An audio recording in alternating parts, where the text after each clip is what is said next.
வாங்க வணக்கம். வீடியோக்குள்ளே போகலாம். தனுஷ்கோடி வீடியோ அன்றைக்கி ஏற்கனவே நான் போட்டிருக்கேன் பார்த்தீங்கள்ல. இது 2வது வீடியோ. பாருங்கள், இந்த ரோட்டில் கடைகள் பார்க்கறதுக்கு எவ்வளோ அழகாக இருந்துச்சு. ஆனால் எனக்கு இது ரொம்ப பிடிச்சிருந்துச்சு இந்த வீடியோ.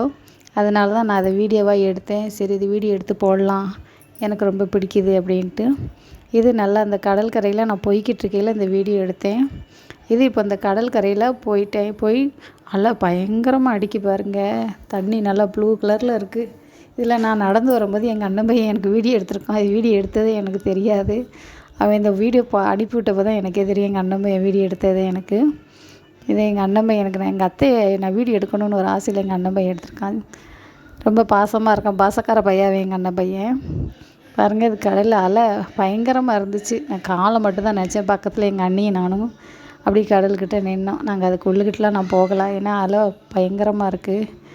நீச்சல் தெரியாதவங்களாம் இதுக்கிட்ட போக முடியாது. நான் சும்மா வெளியே நின்று இப்படி காலை மட்டும் நினச்சிக்கிட்டேன். அலை அப்படி கொஞ்சம் அழுத்தம் பார்த்தோன்னா ஆளே உள்ளே இழுத்துட்டு போயிடும் போலுக்கு. அவ்வளோ பயங்கரமாக அலை அடிக்க தனுஷ்கோடியில். ஆனால் இது எனக்கு ரொம்ப பிடிச்சிருந்துச்சு. உங்களுக்கும் பிடிக்கும்னு நினைக்கிறேன். இது எல்லோரும் பார்த்த உடனே லைக் பண்ணுங்கள், எல்லாருக்கும் ஷேர்